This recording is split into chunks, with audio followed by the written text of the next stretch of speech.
Hello friends, आपको welcome कहता हूँ ifactioner.com के लर्निंग वीडियो ट्यूटोरियल्स में।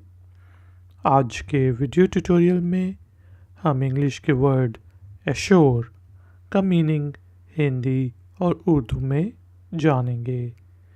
फिर वर्ड एश्योर को यूज़ करते हुए इंग्लिश में 3 सेंटेंसेस बनाएंगे और उन 3 सेंटेंसेस की ट्रांसलेशन करेंगे उर्दू और हिंदी में। आखिर में होगी छोटी सी एक्सरसाइज। तो शुरू करते हैं अपना आज का वीडियो ट्यूटोरियल। वर्ड है assure, spelling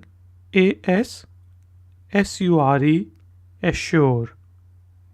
assure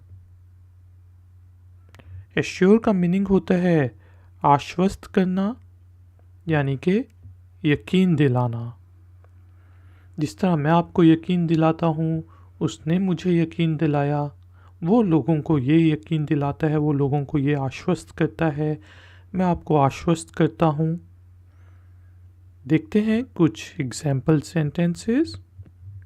number 1, I assure you that you will be able to speak English after completing this video series.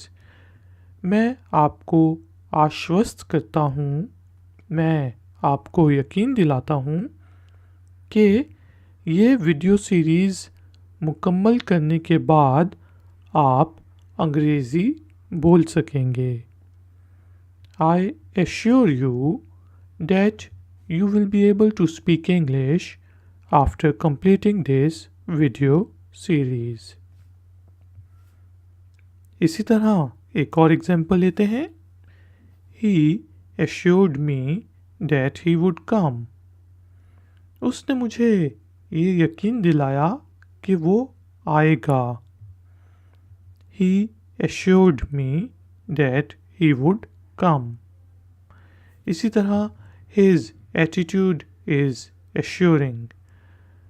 हम कोई जॉब इंटरव्यू ले रहे हैं, एक कैंडिडेट के बारे में आप पूछते हैं यार ये कैसा है, तो मैं कहता हूँ कि उसका जो एटीट्यूड है वो मतलब एश्योरिंग है, वो ये श्योर करता है कि वो काम करेगा।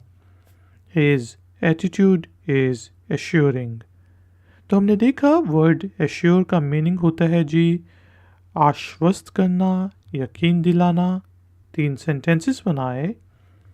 I assure you that you will be able to speak English after completing this video series.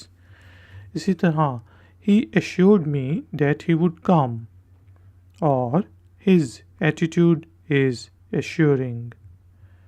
दोस्तों, एक्सरसाइज से पहले वीडियो को लाइक ज़रूर कर दें और हो सके तो वीडियो के लिंक को सोशल मीडिया वेबसाइट्स और ऐप्स पर ज़रूर शेयर करें। अगर आप नए हैं तो मेरे चैनल को सब्सक्राइब करके बेल आइकॉन को प्रेस कर दें। एक्सरसाइज के तौर पे आपने इंग्लिश के वर्ड एश्योर को यूज़ करते हुए इंग्लिश में एक छोटा सा सेंटेंस बनाना है और उसे नीचे दिए गए कमेंट्स बॉक्स में पोस्ट कर देना है। मैं आपको चेक करके बताऊंगा कि उसमें कोई गलती तो नहीं। थैंक यू वेरी मच कि आपने मुझे इस ट्यूटोरियल के लिए ज्वाइन किया। मिलेंगे एक और नए ट्यूटोरियल में। Until then, take care, keep learning, keep enjoying. Good day.